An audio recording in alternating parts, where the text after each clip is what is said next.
Welcome to the Landbridge podcast. I'm Lucinda Horrocks.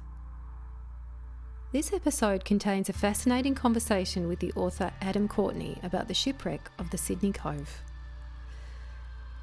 In 1797, a sailing ship called the Sydney Cove crashed off a tiny island in Bass Strait, compelling 17 sailors to cross the strait in a longboat. Once on land, they had to walk 1,000 kilometres to get to Sydney to save their stranded crewmates. Their story, an incredible tale of survival and tragedy, is a little-known part of Australian colonial history. As you will also hear, the Sydney Cove relates to the land bridge and the history of European exploration of Bass Strait. Today, the wreck of the Sydney Cove still lies in Bass Strait, in its shallow resting place off Preservation Island, in Taiericha, the Furneaux group of islands.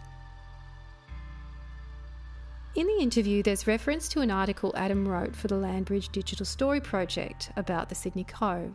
This article is called Shipwreck over the Land Bridge and is freely available to read at thelandbridge.au. I've included the hyperlink to that story in the program notes. For those interested in this story, Adam Courtenay has written a book about the Sydney Cove called 3 Sheets to the Wind, published by ABC Books. It's a great read and it's available at good bookstores and online. I've included a link to the book in the program notes as well. This interview was conducted in 2023 over phone hookup with Adam in New South Wales and me in Victoria. Please forgive moments of patchy audio quality. Adam, thanks for being here. Thank you for having me on. It's a pleasure. This is a fun story. I love this one. Oh, so do I. That's why I wrote it. So tell us the story of the Sydney Cove. Look, it's basically a story about, if you really want to take it right back, it's a story about opportunity and greed.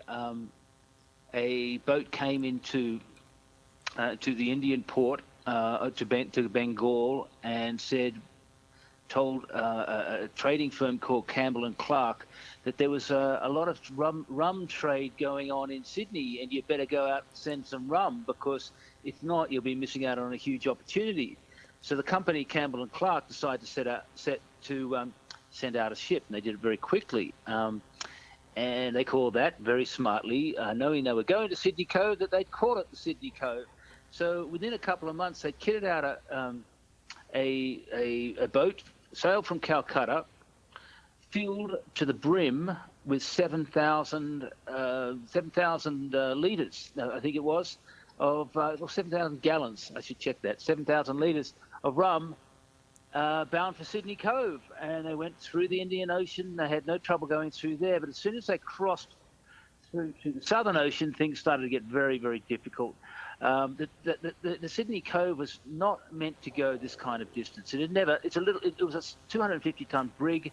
It was never meant to go much away from the Indian mainland, and suddenly it found itself in the raging seas in the Southern Ocean, and the trouble started then. They took on water. They kept on taking water, and they had to pump out water for literally hundreds of kilometres. They rounded the south of Tasmania, and they were pretty much taking on too much water. And by the time they got to the top of Tasmania, not knowing at that point, of course, that it was an island, they'd reached the top, and things started to get very hairy for them. The boat was sinking too fast, and it came to rest on a place that they would call Preservation Island. It wasn't a shipwreck in the dramatic sense. They came to rest on a sandbank right on the island of Preservation Island. And this is where their troubles, well, they've already had some troubles, but this is where the troubles really began. And so it came from Bengal. I'm really interested that it wasn't, I tend to imagine this period as being all British, but it wasn't really. It was a multicultural crew, wasn't it? Yeah, very much. In fact, there was far more Indian sailors, than there were actual Europeans on board. I think we don't know exactly, because funnily enough, because the boat went down, we don't know exactly the numbers, but there were, I think, around about 30 Indian sailors and maybe 10 to 12 Europeans on board. And so, yeah, by far the Indian sailors, in fact, there was probably a bit more, 35, 40 Indian sailors because they put more sailors on knowing it was a long voyage. But yeah, multicultural, Indian and British is probably the best way to put it. The British obviously being the masters, and the Lascars is what the name of the Indian sailors, being the servants, so to speak. Then yeah, it was it was two different types of crew. Mm. Okay, so they're stuck on this island, which they've called Preservation Island, with a whole heap of rum. Yep. What do they do next? Well, of course, they're trying to get to Sydney, and they're still a long way off. They've got no ship anymore.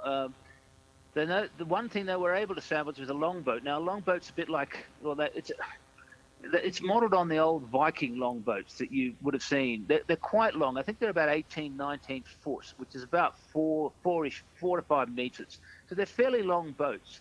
Probably, I'm told that they're probably around about the same size as a lifeboat that you'll see, sort of lifeguard's boat that you'll see on any beach in Australia. So they're fairly long boats. They rig up a sail, and they thought at this point that where they were was just off the coast of Australia, but they didn't know that Bass Strait existed. So they thought they would sail up the coast, thinking there was a coastline to west of them. But there was, of course, no coastline to the west of them. It was all open water. It was Bass Strait.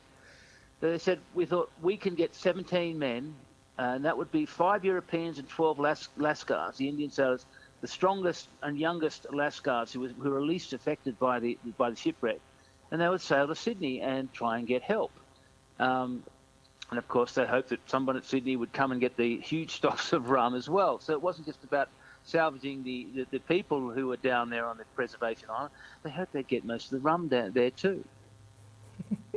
So 17 sailors, they set off.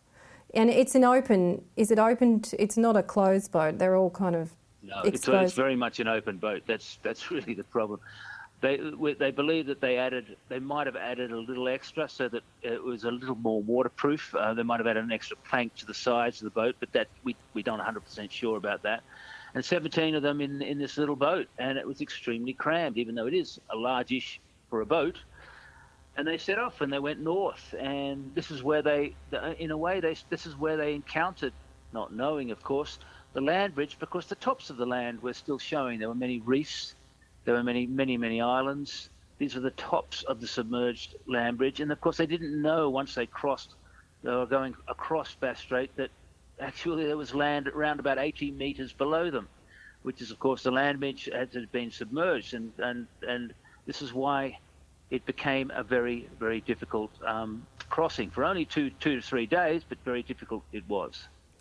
Because the sea conditions are quite difficult in the strait, aren't they? Well, what you've got is you've got currents coming from the Tasman Sea, and you've got currents coming around from the west. So there's two different currents pushing each other. Now it all comes into a sort of cauldron right on Bass Strait, which is exactly the point where they're crossing. And of course, as I said, there's only 80 metres below them. So the waves come through and they crash. They become 5 times the size they were in any other part of the ocean in Bass Strait. And of course, you've also got the huge windy conditions coming from the polar south. So you've got this kind of evil brew, you might want to call it, or this sort of mix of very low surface where the land bridge was, and two currents hitting each other, plus wind, the roaring 40s coming from the south. You put that all together, and you've got one of the most difficult parts of, arguably on Earth, to cross, to sail across, and yeah, they had a lot of trouble, but they seemed to hold it through. They had some good sailors. After all, they had sailors on board, and they didn't. It was a surprise to them, as you said before, because the maps to that point, as far as the British were concerned, said that it was all coast, that they just had to hug the coast and they'd find Sydney. If you look at what Cook had told them, and Cook hadn't actually mapped the area in 1770. If you look at what Cook had told, what happened was that he went back after the famous 1770 cruise and then appended Tasmania as like a piece of chewing gum to the bottom part of Australia. Now, the reasons he did this are long and tedious. I won't go through that. But they thought they would be sailing upper coast, with the coast on their left-hand side, and they'd see it. And all there was a bay leading to a coastline. They didn't know there was open water. So this is all a shock to all of them, because they thought there was an attachment. They didn't expect to see open sea in the Bass Strait or a channel of any sort. They expected to see land to their left as they were travelling up the coast. That, of course, didn't happen because they weren't told exactly what it was, the geography there. So what happened? Did they survive the crossing of the Bass Strait? Well, yeah, they did. They were tossed about like peas in a pod or whatever, but they decided that they were sitting and they saw the southern coastline of Victoria, and of course the waves were crashing. It was probably huge waves, and they said, either we sit out here and get pummeled by this extremely difficult weather conditions, or we try and surf in. So they decided in the end to take all they had small anchors. They cut them, and they decided to actually, like any kind of surf boat, surf onto what they were just across from 90 Mile Beach. So they surfed in, but of course they made it probably to about 10, 15 yards from the shore, and then of course they've got the shore dumpers to deal with, and their boat got completely dumped. Luckily they were close enough to the shore, they could all swim in and all get into the shore, so that was okay. But the boat itself was completely destroyed. It wasn't fixable, it wasn't repairable. And so there they were. They found themselves on 90 Mile Beach with all they could see was sand from east to west. And they found they had some rice that they'd salvaged. It had all come across on the shore. They had a little bit of food. We don't exactly, except other than the rice, we think there was a little bit of food. There were some instruments. They salvaged everything they could from the boat. And funnily enough, didn't do anything for the next 2 weeks. And we don't quite know why they didn't do anything. I think they were just in shock. And after 2 weeks, William Clark, who became kind of the expedition leader, said we'd better walk to Sydney. And he said the only way we know to walk there is to hug the coast. And so that's exactly what they did. So they figured out that they had to, in order to survive, they had to take action. They had to what? Sorry, I didn't. They had to take action and go through, which at this point, from a European point of view, is undiscovered country. Obviously, yeah, totally undiscovered, unseen. Yeah. From a First Nations perspective, it's very different. And they landed on, I think, 90 Mile Beach is Courtenay country, so it's. That's right. So they landed on Courtenay. Excuse my bad pronunciation there. They on their land, and that's proceeded to just walk along the coast that they never even knew existed, of course. But they knew, of course, that if they keep walking for 1,000 kilometres, they'll finally somehow hit Sydney. That's how desperate it was. So there's 17 of them, and they're finding themselves. They made some quite good going in the first few days, but of course there are plenty of rivers that drained out to sea. So they had a carpenter with him. They just called him the carpenter, and the carpenter had to, every time they came across a river, and there were many rivers that would channel out to the sea.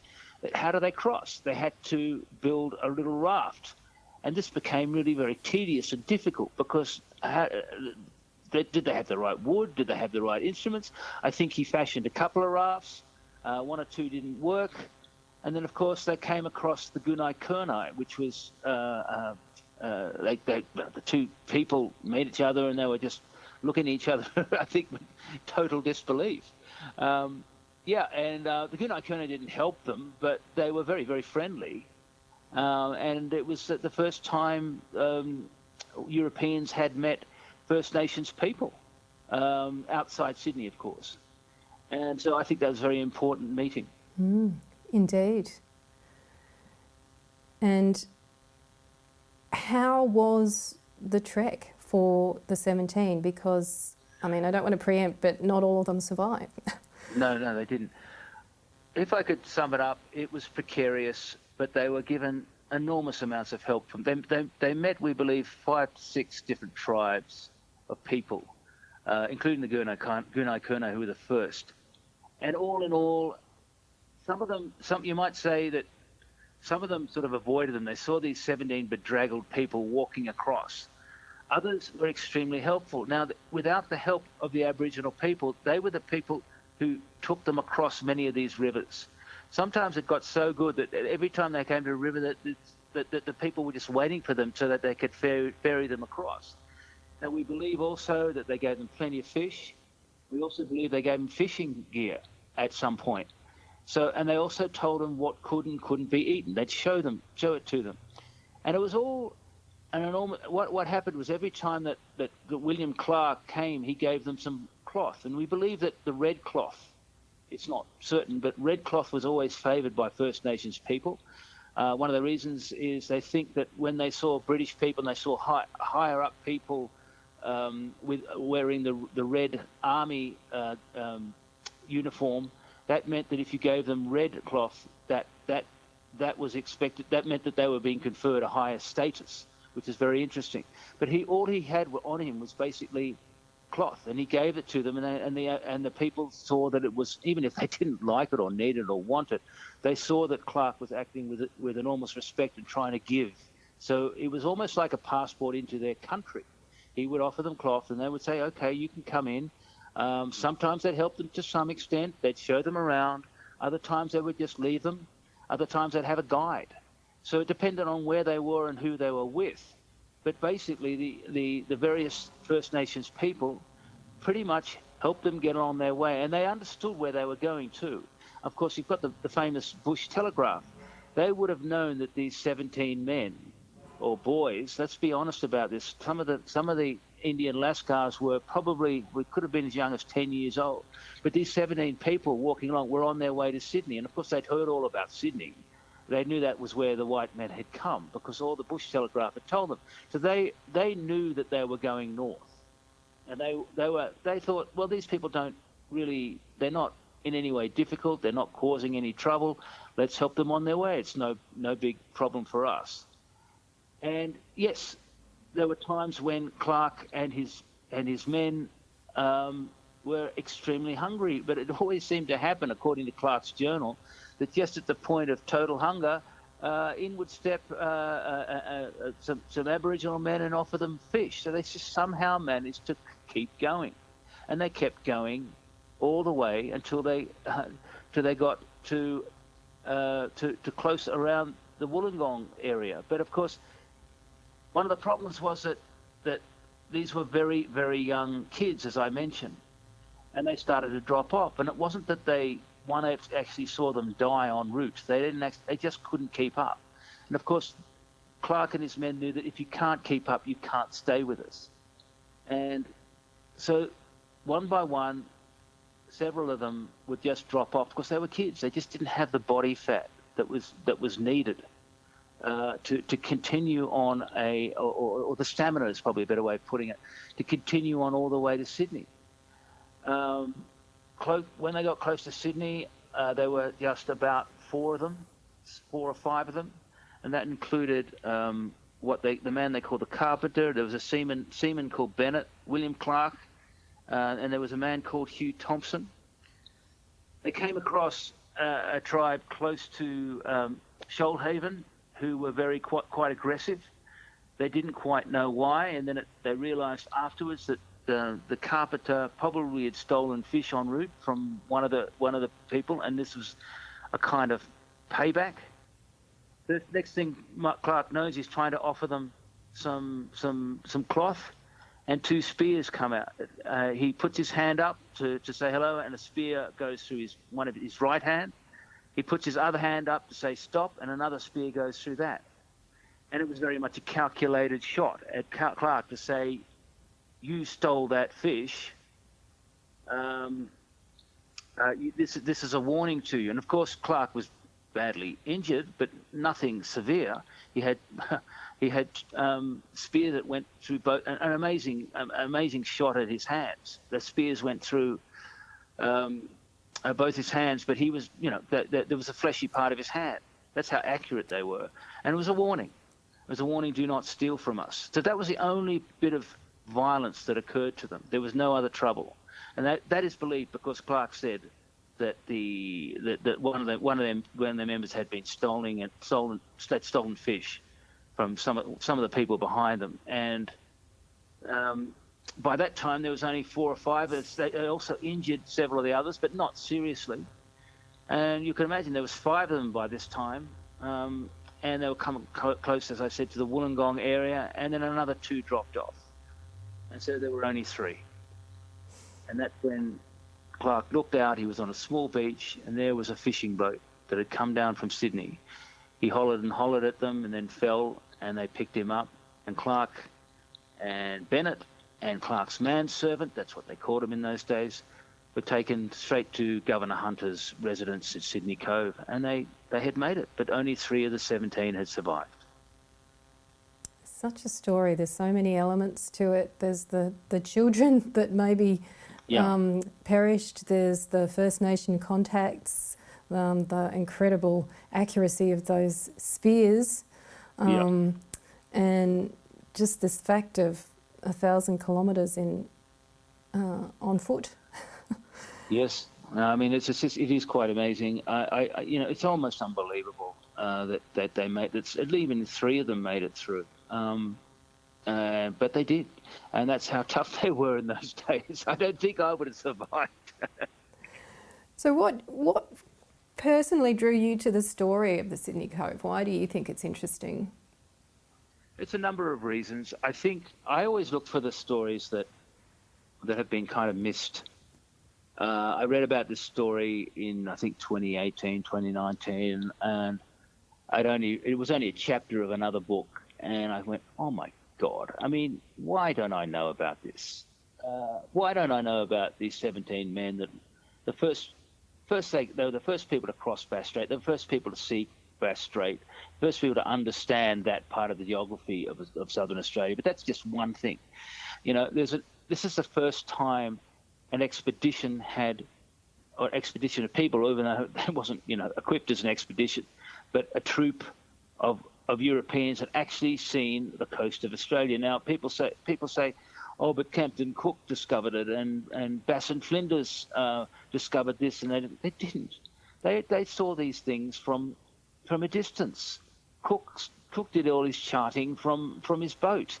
He didn't mingle with the people. He didn't learn their culture. He may have met them briefly, but this was a situation of survival, and it's also a situation where 2 cultures, or you could say more than 2 cultures, of course, where a European culture and the First Nations culture come together and they actually understand each other. And I think it's a breakthrough. I mean, it's a breakthrough of conciliation between people who had nothing in common, found themselves face to face with each other, and found a way through. Now, the importance of 3 people out of 17, okay, it was only 3 of 17 who survived. But why did that happen? That's because these people understood. It's a story of I don't know if reconciliation is the right word, but it's a story of very, very, very different people trying to understand each other and helping each other for no other reason. There was nothing in it for the First Nations people to help them. They could have let them die, but they didn't. They said, okay, we've got to help these people. It shows that there's a common humanity that we have here. And what's galling about this story is when Clark finally got to Sydney, no one really they didn't care. And then there were government officials saying that Clark got bothered and aggressed by people as he came up the coast. What? He didn't get aggressed. He didn't get hurt by there was that incident, but that was a warning. He got saved by them.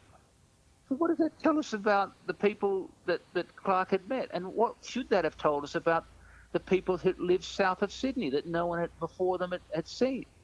It tells us that there were people that we could deal with, that we could talk to, that we could learn from. Of course, we didn't think we could learn anything from Aboriginal people. And that's what's sad about it, because it's an important time when we could have learned from each other and no one was listening. And of course, all the terrible things happened after that. And yet Clark saw that there was a great common humanity between them. And he left Sydney in disgust. He thought Sydney was terrible. Then again, who didn't? It was a terrible place in those days. And we never heard very much more after that. But I think it's an important story of early Australia that shows that there was a lot that could have been done better. I think that's the best way to put it. And And you mentioned before it was the first crossing of Bass Strait and the first exploration, but probably we should qualify by saying that was the first non-Indigenous crossing. Yes, excuse me, of course. It's the first crossing, and I do that with my European eyes there. Of course, it was the first European crossing, non-Indigenous. It was our first understanding as Europeans that there was Bass Strait existed. Yeah. It's a big story. Yes, I think it is. That's why I wrote it. But I think, as I said, I try to find the stories the others miss.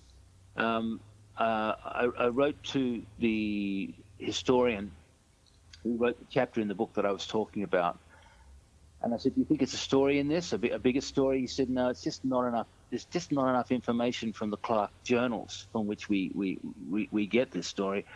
So that's why I grafted on another story, which is all about the rum trade in Sydney. So it's a dual story. It's a story about this trek, and it's a story about what rum meant to Sydney as well. So that kind of made it into a bigger, larger story to make it into 3 Sheets to the Wind. Do you want to talk a little bit about the rum? I don't think really matters on this for this one. No, not particularly. No, not. I don't think the rum trade has anything. I'd rather stick to the trek or what we've talked about the trek. Except there's still an island that's known as Rum Island, isn't there, in the Bass Strait, which they... Yeah, no, the Preservation Island's there. Rum Island is still there. There's so many others. I mean, if you look at, there's only, if I remember correctly, and I'd have to check this on the map, there's only one reference on any map. There's a Clark's Passage somewhere not far from there. That's the only tribute we've ever made to William Clark, who saw Bass Strait. But yes, there might be a Clark Island. I'd have to check that one. But there is somewhere. There's only one little reference to him on the Australian geography, and yet he saw so much more than anyone before him. When we asked you to write a story for our project, which, as everyone knows, is about the land bridge, the ancient Ice Age land bridge that once existed between Tasmania and Victoria, it was a bit of a curly challenge for you, wasn't it, to think about how that story related to the story of the Sydney Cove? Yeah, it was a bit of a challenge. I thought, what am I? I'm here talking about adventure history or whatever it is that I write about, popular history. And then you're talking to me about these sort of, there was a land bridge and there's all this sort of geography that that's submerged. That then I thought about it later, and I thought, wait a second, all these islands that are part of the land bridge that are still there, Rum Island, Preservation Island, they're all parts of the land bridge that are not submerged now. And of course, there's tiny little dotted reefs that they had to go through, and of course the story of how they had to get through Bass Strait, where it's only 80 metres below the surface. And then I thought, oh my God, I wish I had known about the land bridge before.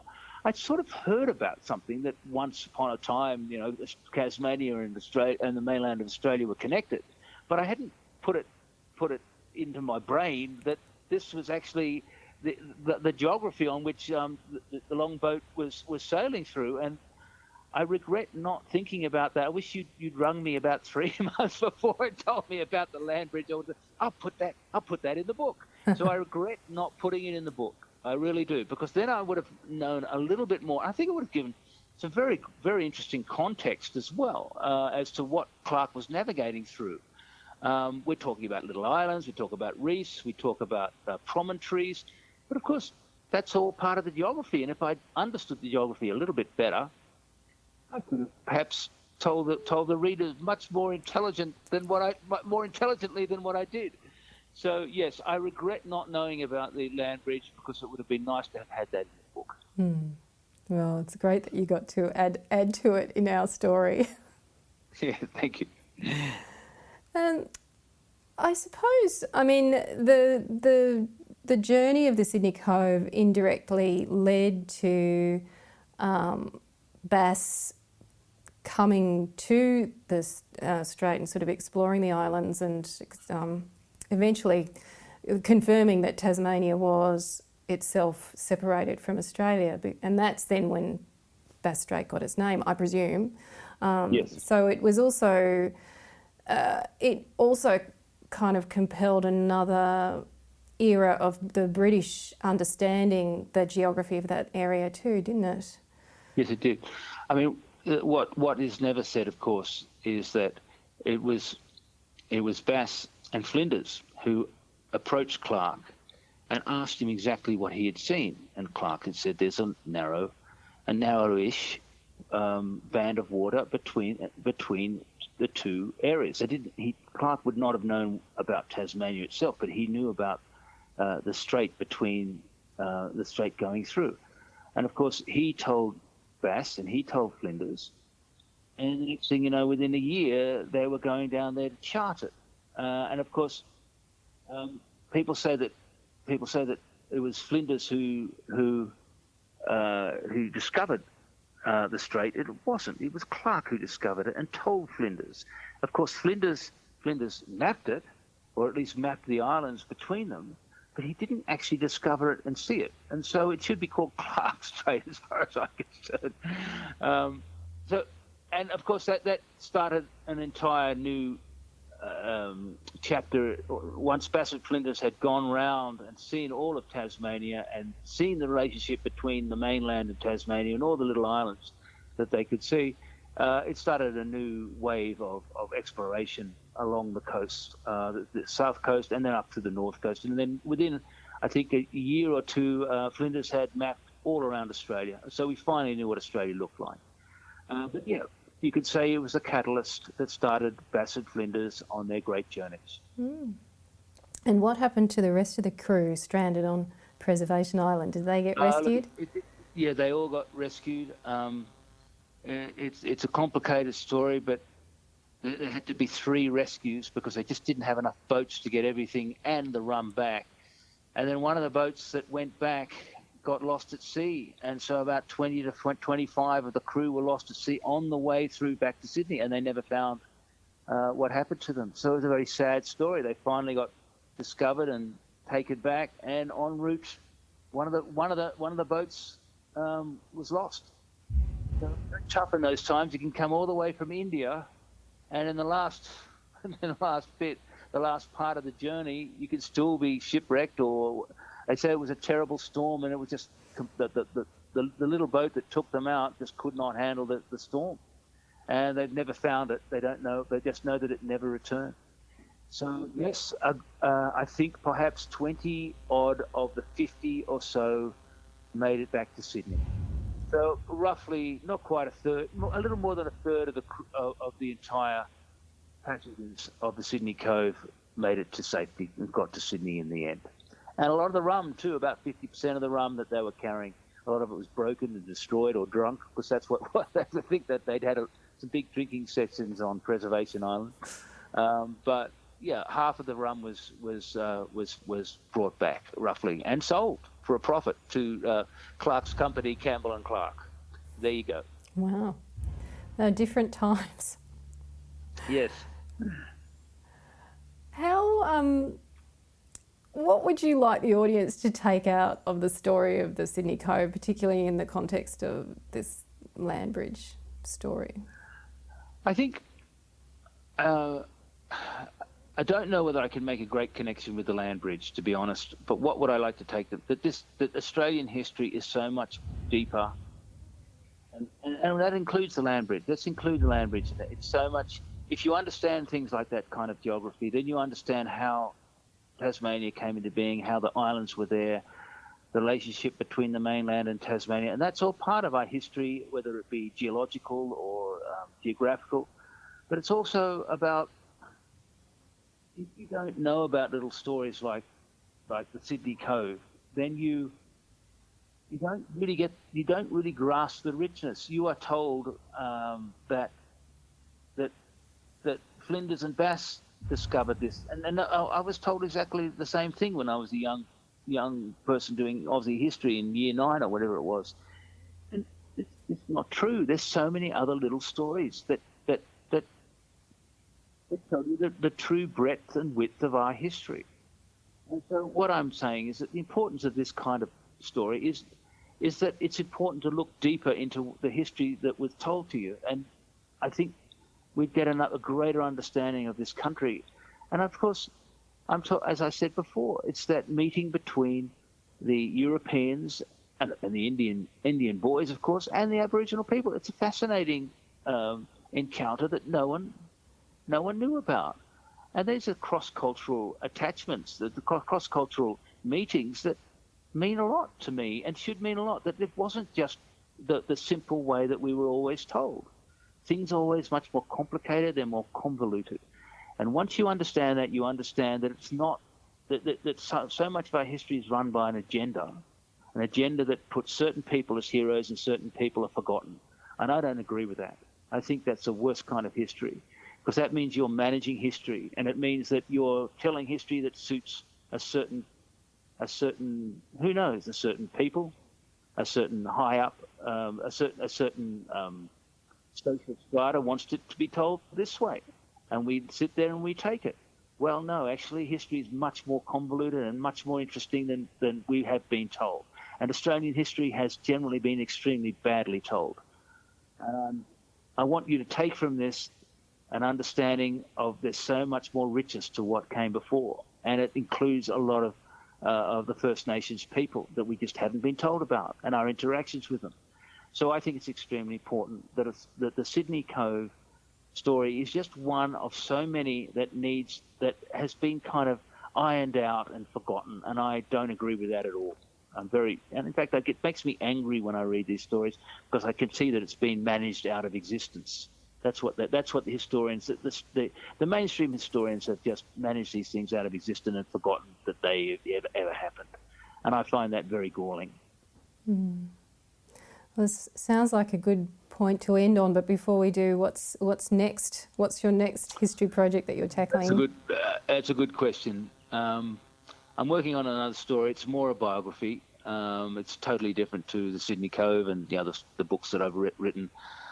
I'm sort of subject to a bit of, can't really talk on that one, bit of secrecy on this one, but we are working on something, but it's more in the biographical mode. All right, we'll wait for that one when it comes out in due time.